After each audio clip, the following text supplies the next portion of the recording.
अभी आप सुनेंगे उज्जैन की धरोहर कालिदास संस्कृत अकादमी पर एक विशेष कार्यक्रम। नमस्कार श्रोताओं, आप सुन रहे हैं आपका अपना और उज्जैन का पहला community radio station radio Dastak 90.8 FM। मैं हूं आपके साथ आपकी दोस्त अमृता। और दोस्तों, आज के हमारे इस विशेष कार्यक्रम में हमारे साथ मौजूद हैं ऐसे संस्थान के प्रमुख जो कि न केवल उज्जैन की सांस्कृतिक पहचान का अभिन्न हिस्सा है, बल्कि समस्त भारत में संस्कृत साहित्य और कला को नई पीढ़ी तक पहुँचाने का अनमोल कार्य कर रहा है। जी हाँ, हम बात कर रहे हैं हमारे अपने उज्जैन की कालिदास संस्कृत अकादमी की, जो कि एक ऐसा केंद्र है जहां महाकवि कालिदास की अमर कृतियों की गूंज आज भी सुनाई देती है, जहां पर साहित्य, नाट्य कला और संस्कृति मिलकर एक समृद्ध परंपरा को आगे बढ़ाते हैं। तो आइए स्वागत करते हैं रेडियो दस्तक 90.8 FM पर कालिदास संस्कृत अकादमी के निदेशक महोदय डॉक्टर गोविंद गंधे सर का, और जानते हैं इस अकादमी की यात्रा, इसके कार्यों और उज्जैन की इस धरोहर से जुड़े कुछ अनसुने पहलुओं के बारे में। बहुत बहुत स्वागत है डॉक्टर गंधे सर आपका रेडियो दस्तक 90.8 FM के स्टूडियो में। जी नमस्कार। तो सर, जैसा कि आज हम चाहते हैं कि हमारे जो उज्जैन के लोग हैं, वैसे तो हर कोई कालिदास अकादमी से कैसे न कैसे जुड़ा हुआ ही है, लेकिन हम चाहेंगे कि आज हमारे रेडियो दस्तक के माध्यम से श्रोताओं को और ज्यादा इस अकादमी के बारे में जानने को मिले। तो हम आपसे जानना चाहेंगे कि कालिदास अकादमी के बारे में आप कुछ बताएं, इसके उद्देश्य और स्वरूप के बारे में हमारे श्रोताओं को जानकारी दें। जी जरूर, मैं आपको कालिदास संस्कृत अकादमी के बारे में विस्तार से बताऊंगा। पहले हम उसके जो सुरम्य परिसर है उसके बारे में बात कर लेते हैं, जो सदैव आकर्षण का केंद्र रहा है। वस्तुतः हमारा जो कालिदास संस्कृत अकादमी संस्थान है, पहले केवल कालिदास अकादमी के नाम से जाना जाता था, और मध्य प्रदेश संस्कृति विभाग का एक और संस्थान था जिसे संस्कृत अकादमी कहते थे। बाद में इन दोनों संस्थाओं का विलय हो गया और तब से फिर ये कालिदास संस्कृत अकादमी इस नाम से इसको जाना जाता है। तब यहाँ पर न केवल महाकवि कालिदास के साहित्य पर आधारित गतिविधियां संचालित होती है, अपितु संस्कृत वाङ्मय पर आधारित गतिविधियां यहाँ पर संचालित होती है। जहाँ तक इस अकादमी के परिसर के बारे में हम बात करें तो मुझे लगता है कि उज्जैन और संपूर्ण देश के अनेक कला प्रेमी साहित्यकार इस अकादमी में एक बार अवश्य आना चाहते हैं, और उज्जैन के लोग तो प्रायः यहाँ आते ही रहते हैं। बड़ा रमणीय परिसर है, पूरी हरियाली है, बहुत घने वृक्ष है, यहाँ पर सुंदर सुंदर बगीचे है। सुबह लोग घूमने के लिए जब आते हैं प्रातःकालीन भ्रमण के लिए, तो हमारे अकादमी में ही आकर अपनी व्यायाम आदि गतिविधियां करते हैं। तो ये बहुत अच्छा परिसर है, और अब इसको एक नए रूप में हमने श्रृंगारित भी किया है। तो इस परिसर के बारे में हम आपको बता दें कि इस परिसर में 2 कला वीथिकाएं हैं, जहाँ पर हम चित्रकला से संबंधित प्रदर्शनियों का आयोजन करते हैं। अब ये कला वीथिकाएं पूरी तरह से वातानुकूलित हो चुकी है। इसके अलावा एक यहाँ पर हमारा छोटा थिएटर है, जिसको हम अभिरंग नाट्यगृह कहते हैं। इसमें कम से कम 150 लोग एक साथ बैठकर एक नाटक के मंचन का, नृत्य का आनंद ले सकते हैं। और आपको पता होगा कि पहले जब ये नाटक आदि के मंचन होते थे तो हमारे यहाँ पर कुर्सियों की व्यवस्थाएं नहीं होती थी। पहले लोग जमीन पर बैठते थे। तो जमीन पर बैठकर यदि नाटक को आपको देखना है या कला प्रस्तुति को देखना है तो उस दृष्टि से इसको बनाया गया है। और इसकी जो रचना है वो ऐसी है कि यदि वहाँ पर आपकी आधुनिक यदि विद्युत न भी हो तो भी वहाँ पर किसी प्रकार की परेशानी नहीं होती। वहाँ पर प्रकाश, वायु सब आसानी से आ सकते, इतना सुंदर उसका डिजाइन किया हुआ है। इसके अलावा हमारे यहाँ पर एक भरतविशाला मुक्ताकाशी रंगमंच है। भरतविशाला मुक्ताकाशी रंगमंच का जो आकार है वो 40 बाय 60 का वो बना हुआ है, और जहाँ पर प्रायः बड़े बड़े कार्यक्रम होते हैं। और उस मुक्ताकाशी रंगमंच प्रांगण की जो क्षमता है वो लगभग 2500 से 3000 लोग कुर्सियों पर बैठ सकते हैं। तो जितने भी बड़े कार्यक्रम होते हैं जहाँ श्रोताओं की संख्या ज्यादा होती है, वहाँ पर इस प्रकार के आयोजन हम कर सकते हैं। इसके अलावा एक हमारे पास में पंडित सूर्य नारायण व्यास कला संकुल है। उस कला संकुल की क्षमता है 450 लोगों की, और प्रायः कला, संस्कृति, साहित्य के आधारित कार्यक्रम उसी कला संकुल में होते हैं। इसके अलावा वहाँ पर 2 बड़े बड़े उद्यान हैं। एक कमल तालाब है जिसके आसपास में वॉकिंग जोन बना हुआ है, तो प्रायः सुबह शाम लोग सैर करने के लिए भी आते हैं। आप जब वहाँ सुबह या शाम को आएंगे तो आपको पता चलेगा कि प्राकृतिक वातावरण इतना सुरम्य भी हो सकता है। वहाँ पर पक्षियों की चहचहाट आपको सुनाई देगी, आपको मोर की ध्वनि सुनाई देगी, और जब प्रातःकालीन और सायंकालीन शीत हवा वहाँ चलती है तो मन प्रसन्न हो जाता है। तो यदि आप उसको देखें तो इस प्रकार से उज्जैन में इस प्रकार का एक कोई परिसर नहीं है। तो मुझे लगता है कि जो प्रकृति प्रेमी है, पर्यावरण प्रेमी है, जो अपने स्वास्थ्य के प्रति जागरूक है, तो उन लोगों को उस परिसर में अवश्य एक बार आना चाहिए। वहाँ पर हमने हमारे शिविर में जिन कलाकृतियों का निर्माण हुआ था, उन कलाकृतियों की प्रतिमाएं भी वहाँ पर लगाई हुई है। महाकवि कालिदास की प्रतिमा वहाँ पर है, घने वृक्ष है, वृक्षों के नीचे बैठने के लिए वहाँ पर स्थान है। तो एक रमणीय परिसर कालिदास संस्कृत अकादमी का उज्जैन में सबके लिए सुलभ है। जी बिल्कुल, और उज्जैन के लोग हमेशा से अकादमी से जुड़े हुए हैं और मुझे नहीं लगता ऐसा कोई भी उज्जैन वासी होगा जिसे अकादमी के बारे में न पता हो या कालिदास अकादमी में कभी न कभी गया ना हो। बहुत ही सुंदर परिसर है निश्चित तौर पर, जैसा कि आपने बताया। आगे हम आपसे ये भी जानना चाहेंगे कि हम लगातार देखते हैं कि कालिदास संस्कृत अकादमी में कोई ना कोई कार्यक्रम या आयोजन होते ही रहते हैं, तो हम आपसे जानना चाहेंगे कि क्या क्या नियमित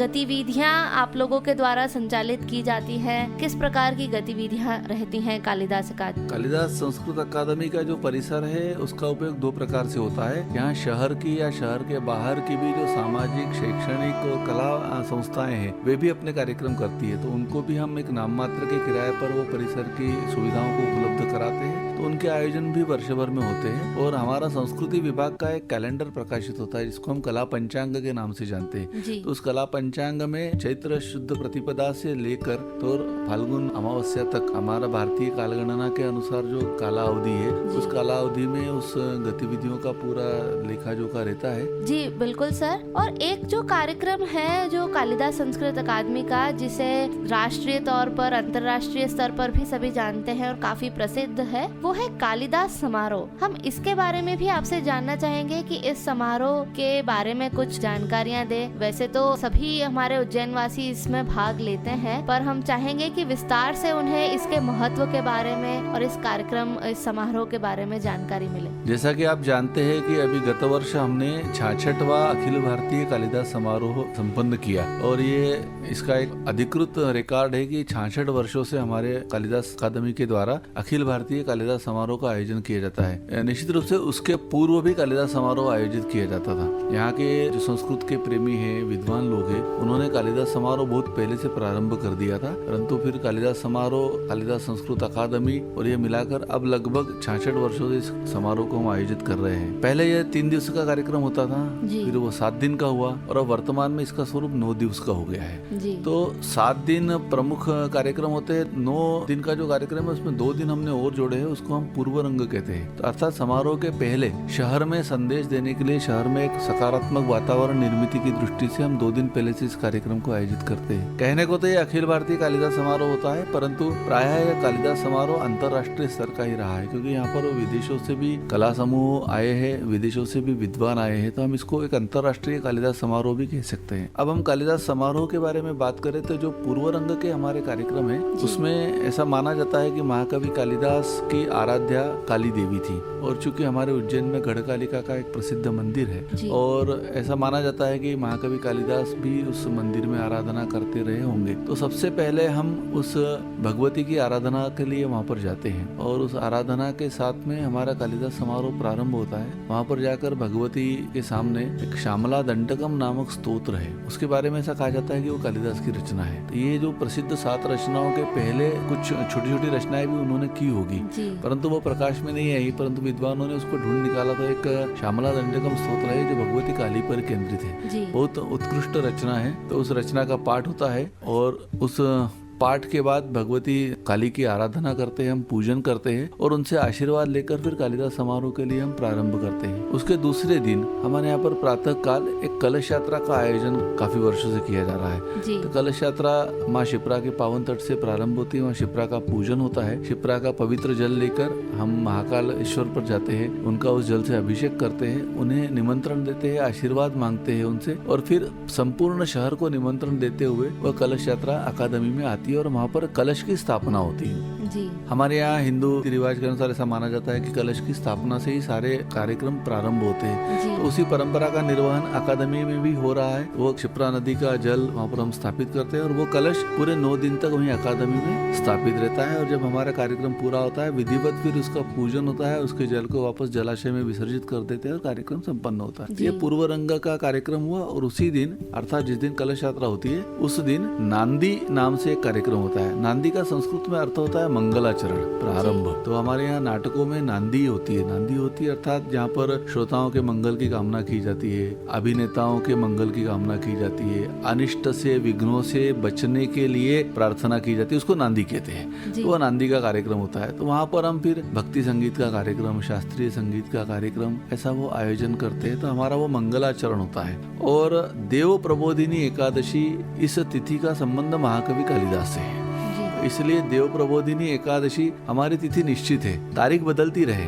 परंतु भारतीय तिथि हमारी निश्चित है। हम देव प्रबोधिनी एकादशी को कालिदास समारोह का शुभारंभ करते हैं। और आपको ज्ञात होगा कि हमारे इस समारोह में प्रारंभ से ही देश के मूर्धन्य विद्वान, केंद्रीय स्तर के और राज्य स्तर के राजनीतिज्ञ इस समारोह के उद्घाटन के लिए प्राय आते रहे और वो परंपरा आज भी चल रही है। हमारे देश के फिर माननीय राष्ट्रपति जी हो, माननीय उपराष्ट्रपति जी हो, माननीय प्रधानमंत्री जी है, संस्कृति मंत्री है, बड़े बड़े प्रशासकीय अधिकारी, माननीय मुख्यमंत्री जी, माननीय राज्यपाल जी आदि सब उस कार्यक्रम के लिए कभी न कभी वहाँ पर आते रहे हैं। और वहाँ कार्यक्रम प्रारंभ होता है, उस दिन कला प्रस्तुतियाँ होती है। फिर 3 दिवसीय हमारे यहाँ राष्ट्रीय शोध संगोष्ठी होती है। तो कालिदास के साहित्य को केंद्र में रखकर हम राष्ट्रीय शोध संगोष्ठी करते हैं, जिसमें देश विदेश के विद्वान महाकवि कालिदास के उन अनसुलझे अनछुए पहलुओं पर प्रकाश डालते हैं जो प्रायः जिससे जनता अनभिज्ञ होती है। तो ऐसे समसामयिक विषयों पर वो हमारी शोध संगोष्ठी होती है। एक दिन हम संस्कृत का कवि सम्मेलन करते हैं। आपको सुनकर बड़ा आश्चर्य लगेगा, आज भी हमारे देश में संस्कृत भाषा में कविताएं लिखने वाले अनेक कवि हैं। उनमें कई कवि ऐसे जो आशु कवि है। आशु कवि अर्थात बैठे बैठे वहाँ पर कविता की रचना कर देंगे, आपको सुना देंगे, उनको हम आशु कवि कहते हैं जी। और कई कवि ऐसे जो महाकवि है। जिस प्रकार से महाकवि कालिदास ने 2 महाकाव्य लिखे, रघुवंशम और कुमार संभव, उसी प्रकार की महाकाव्य परंपरा की रचना आज भी प्रचलित है। ऐसे महाकवि भी वहाँ पर आते हैं। समसामयिक विषयों पर कविता करने वाले भी आते हैं। तो संस्कृत के कवियों का एक सम्मेलन भी हम यहाँ पर करते हैं। एक हमारे कार्यक्रम का वो हिस्सा है। शाम को सांस्कृतिक कार्यक्रम होता है। तो सांस्कृतिक कार्यक्रम में हमने रचना ऐसी रखी है कि हम संगीत का कार्यक्रम करते हैं तो उसमें लोक संगीत और शास्त्रीय संगीत, नृत्य का कार्यक्रम करेंगे तो लोक नृत्य और शास्त्रीय नृत्य, नाटक का कार्यक्रम करेंगे तो नाटक में भी लोक पर आधारित नाटक और शास्त्रीय नाटक। इस प्रकार से हम शास्त्रीय परंपरा के साथ में लोक परंपरा को भी साथ में रखकर कार्यक्रम करते हैं। तो 7 दिन तक इस प्रकार के आयोजन होते हैं। देश के प्रसिद्ध कलाकार इस कार्यक्रम में, फिर वो शास्त्रीय संगीत के हो, लोक संगीत के हो, शास्त्रीय नृत्य के हो, नाटक के हो, इस समारोह में विगत 7 दशकों से यहाँ पर आ रहे हैं। वो कार्यक्रम आम जनता के लिए होता है, निःशुल्क होता है, किसी प्रकार का कोई शुल्क उसमें नहीं लिया जाता, किसी प्रकार के पासेस की कोई आवश्यकता नहीं होती है। जो भी चाहे उसको आके उस कार्यक्रम का आनंद ले सकता है। इसके अलावा विद्यालयीन छात्र छात्राओं के लिए और महाविद्यालयीन छात्र छात्राओं के लिए भी कार्यक्रम होते हैं। तो विद्यालयीन छात्र छात्राओं के लिए विविध प्रकार की प्रतियोगिताएं होती है, जिसके अंदर निबंध प्रतियोगिता है, वाद विवाद है, श्लोक पाठ है, उसके बाद में भाषण प्रतियोगिता है। तो उस प्रतियोगिता में उज्जैन शहर के जितने विद्यालय के छात्र छात्राएं उसमें हिस्सा लेते हैं। इसके अलावा युवाओं के लिए भी वहाँ पर श्लोक पाठ प्रतियोगिता, वाद विवाद प्रतियोगिता, भाषण प्रतियोगिता का आयोजन होता है। वो आयोजन 2 स्तरीय होता है, एक राज्य स्तरीय होता है और एक होता है राष्ट्रीय स्तर का। तो राज्य स्तरीय में प्रत्येक महाविद्यालय के छात्र उसमें सम्मिलित, छात्र छात्राएं उसमें सम्मिलित हो सकते हैं। इसके अलावा इसकी एक विशेषता ऐसी है कि इसमें आवश्यक नहीं है कि संस्कृत पढ़ने वाला छात्र ही उसमें सम्मिलित हो सकता है। यहाँ यदि विषय हमने दिया है और मान लीजिए इंजीनियरिंग का छात्र है, मैनेजमेंट का छात्र है, मेडिकल का छात्र है और यदि उसकी रुचि है तो वो उस प्रतियोगिता में हिस्सा ले सकता है। राज्य स्तरीय में वो अपने महाविद्यालय का प्रतिनिधित्व करेगा और जब राष्ट्रीय स्तर की होगी तो फिर वो विश्वविद्यालय का प्रतिनिधित्व करेगा। और देश भर के लगभग सभी विश्वविद्यालयों से और प्रदेश के सभी महाविद्यालयों से छात्र छात्राएं प्रायः इन प्रतियोगिताओं में वहाँ पर आयोजित होते हैं। तो कुल मिलाकर आप कह सकते हैं कि जो हमारा अखिल भारतीय कालिदास समारोह है, यह बच्चों से लेकर वृद्धों तक सबके लिए है। और इसमें कला है, संस्कृति है, साहित्य है, चित्रकला की राष्ट्रीय स्तर की हमारे यहाँ पर प्रतियोगिता होती है, चित्रकला मूर्तिकला प्रतियोगिता। उसको 2 महीने पहले ही हम डिक्लेयर कर देते हैं और 2 महीने पहले डिक्लेयर करने के बाद में देश भर की प्रविष्टियां उसमें आती हैं। एक विषय उनको बता दिया जाता है, तो उस विषय पर चित्रकार अपनी कल्पना से चित्र भेजते हैं। यहाँ पर 5 सदस्यीय जूरी गठित होती है और जूरी उसमें निर्णय करती है। 1-1 लाख रुपए को उनको पुरस्कार दिए जाते हैं, प्रमाण पत्र दिए जाते हैं। तो इस प्रकार से चित्रकला, नृत्य, नाटक, संगीत, साहित्य अर्थात कला की ऐसी कोई विधा नहीं है जो कालिदास समारोह के अंतर्गत जिसकी प्रस्तुति न होती हो। तो जिसकी जैसी रुचि हो अपनी रुचि के अनुसार आकर उस समारोह में वो आनंद ले सकते। जी, बहुत ही महत्वपूर्ण जानकारी दी सर ये आपने। और निश्चित तौर पर लगातार कालिदास अकादमी कला के सभी स्वरूपों में लोगों को, विद्यार्थियों को मंच प्रदान करती आ रही है, जो उज्जैन के लोगों के लिए बहुत ही लाभदायक रहता है। सर, आगे हम आपसे जानना चाहेंगे कि लगातार वर्ष भर कई सारी गतिविधियां कालिदास अकादमी में होती रहती हैं, तो आमजन इन गतिविधियों में किस प्रकार से भाग ले सकते हैं, किस प्रकार से उनमें जुड़ सकते हैं? बहुत अच्छा प्रश्न किया आपने। और ये अकादमी आम जनता के लिए ही है। अकादमी का काम इतना है कि जो देश के मूर्धन्य कलाकार है, देश के प्रतिष्ठित साहित्यकार है, देश के प्रतिष्ठित विद्वान है, उनको आमंत्रित करना और उनकी कला, उनकी विद्वत्ता का परिचय सामान्य जन से कराना। जी। अब जैसे अभी हम ग्रीष्मकालीन हमारे यहाँ पर कला शिविर का आयोजन होता है। जी। अब उस कला शिविर में हम देश के प्रतिष्ठित प्रख्यात कला साधकों को आमंत्रित करते हैं। वो कला साधक यहाँ पर 15 दिन तक प्रशिक्षण देते हैं। वो प्रशिक्षण सबके लिए खुला है। आम व्यक्ति, फिर वो 10 साल का बालक हो या 70-80 साल का भी व्यक्ति यदि सीखना चाहता है तो उस कला शिविर में आ सकता है। तो सबके लिए है, ओपन फॉर ऑल आप कह सकते हैं उसमें। तो अभी इस वर्ष भी हमने हमारी जो शास्त्रीय कला है भरतनाट्यम, उसको सिखाने के लिए एक व्यवस्था की है। मैसूर से डॉक्टर कृपा फड़के, जो भरतनाट्यम की प्रसिद्ध नृत्यांगना है, वो आएगी और 15 दिन तक भरतनाट्यम का प्रशिक्षण देगी। राजस्थान के बाड़मेर से हमने पुष्कर प्रदीप और नीरजा गोस्वामी जी को बुलाया है, तो वो राजस्थानी लोक नृत्य का प्रशिक्षण देंगे। तो इस प्रकार से एक शास्त्रीय नृत्य, एक लोक नृत्य। अब लोक नृत्य जो करना चाहे आ सकते हैं, उसमें किसी प्रकार का कोई बंधन नहीं है, सबके लिए वो खुला है। इसी प्रकार से लोगों के मन में ऐसी धारणा बनी हुई है कि संस्कृत जो है वो हमारे पंडितों की, कर्मकांड की या साहित्य की भाषा है। इस धारणा को निर्मूल सिद्ध करने के लिए हमने संस्कृत संभाषण का भी एक शिविर लगाया है। आम व्यक्ति आए, यदि आपको भाषा सीखनी, जैसे आप इंग्लिश सीखते हैं, आप हिंदी सीखते हैं, आप मराठी सीखते हैं, अन्य किसी भाषा को सीखना चाहते हैं, उसी प्रकार से आप संस्कृत भाषा में भी अपनी दैनिक गतिविधियों को संपन्न कर सकते हैं। आप संस्कृत भाषा में वार्तालाप करने के लिए सक्षम बन सकते थे। इस प्रकार का एक संस्कृत संभाषण का शिविर भी हम वहाँ पर आयोजित करते हैं। तो ये तो हुआ हमारा ग्रीष्मकालीन। जो हमारी नियमित गतिविधियां हैं, नियमित गतिविधियां हमारी न केवल उज्जैन में होती है, अपितु संपूर्ण मध्य प्रदेश में होती है। नियमित गतिविधियों में हम लोग जैसे जहाँ जहाँ पर मध्य प्रदेश के स्थानों का संस्कृत के साहित्यकारों से या कलाकारों का संबंध रहा है, वहाँ हमारी कालिदास संस्कृत अकादमी कार्यक्रम करती है। जैसे कि धारा नगरी का संबंध महाराजा भोज से है। महाराजा भोज केवल शासक नहीं थे, महाराजा भोज एक विद्वान थे और विद्वानों को आश्रय भी देते थे। तो इसलिए राजा भोज की नगरी में हम कार्यक्रम करते हैं भोज महोत्सव।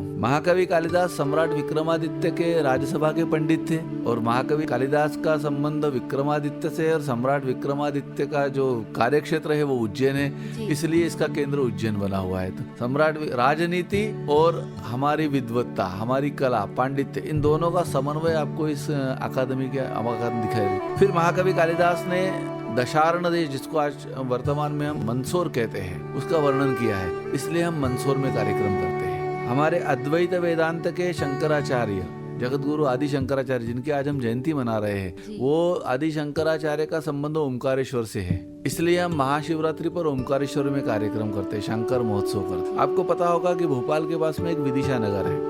उस विदिशा नगर का संबंध बहुत बड़े दार्शनिक और संस्कृत व्याकरण के प्रकांड पंडित पतंजलि से है, इसलिए पतंजलि की स्मृति में हम विदिशा में कार्यक्रम करते हैं। संस्कृत के एक शास्त्र कवि हुए जिनका नाम है राजशेखर, उनका संबंध जबलपुर से है, तो जबलपुर में भी हमारे अकादमी का कार्यक्रम होता है। फिर संस्कृत साहित्य के एक और कवि है बाणभट्ट। बाणभट्ट ने कादम्बरी लिखी, दशकुमार चरितम लिखा, उनका संबंध है रीवा से, तो हमारी अकादमी रीवा में भी कार्यक्रम करती है। संस्कृत एक महान नाटककार हुए जिन्होंने 3 नाटक लिखे थे, वो थे महाकवि भवभूति। महाकवि भवभूति का संबंध ग्वालियर से है, इसलिए हम ग्वालियर में भी कार्यक्रम करते हैं। तो मध्य प्रदेश का कोई क्षेत्र ऐसा नहीं है कि जहाँ कालिदास संस्कृत अकादमी कार्यक्रम नहीं करती है। इसके अलावा उज्जैन में तो वर्ष भर गतिविधियाँ होती ही रहती है। जी जी बिल्कुल, यानी कि सिर्फ उज्जैन की ही सांस्कृतिक पहचान नहीं, बल्कि पूरे प्रदेश की सांस्कृतिक पहचान को संजोने का महत्वपूर्ण कार्य कालिदास अकादमी द्वारा किया जा रहा है। जी।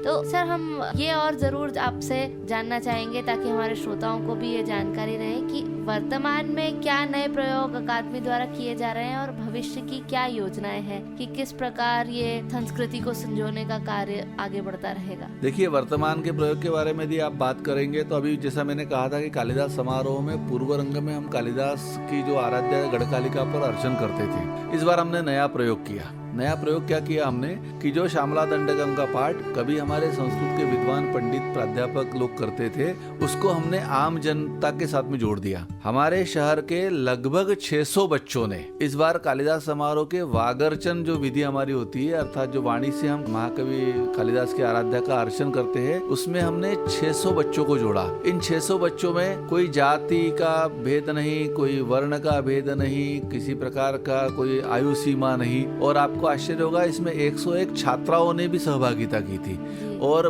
कालिदास समारोह के इतिहास में पहली बार ऐसा हुआ कि 600 छात्रों ने एक साथ गढ़कालिका की अर्चना की है। ये हमने नवाचार किया।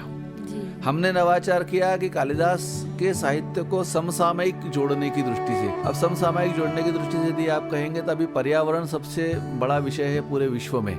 तो उस पर्यावरण की दृष्टि से कालिदास के साहित्य को केंद्र में बनाकर हमने शोध संगोष्ठी का विषय रखा, हमने व्याख्यानमाला के विषय रखे। आप जानते हैं कि हमारा देश कुटुंब व्यवस्था पर चलता है। हम वसुधैव कुटुंब की बात करते हैं। हमारे यहाँ पर हमेशा संयुक्त परिवार की बात हुई है। हम कभी एकाकी नहीं रहे। हमारे यहाँ पर संयुक्त परिवार की अवधारणा रही। तो परिवार के संबंध में, कुटुंब के संबंध में कालिदास का क्या दृष्टिकोण रहा, इसको आधार बनाकर हमने शोध संगोष्ठी आयोजित की, हमने व्याख्यानमाला आयोजित की। तो हम ऐसे विषयों को चुनते हैं। आप जानती है कि इस अंचल में देवी अहिल्याबाई होलकर का नाम बड़े श्रद्धा और आदर के साथ लिया जाता है। 300 वर्ष उनकी जन्म जयंती के इस बार पूरे हुए हैं। तो पूरे देश भर में उनकी स्मृति में कार्यक्रम हुए। इस बार हमने शोभा यात्रा में देवी अहिल्याबाई होलकर पर केंद्रित झांकियों का निर्माण कराया। जैसे उनके दरबार का आयोजन हमने वहाँ पर किया कि एक दरबार दिखाया हमने, उनके चित्रों की प्रदर्शनी यहाँ पर हम लगाई, उनके चित्र को रंगोली के द्वारा बनाया गया। तो समसामयिक दृष्टि से भी हम इसमें प्रयोग करते हैं।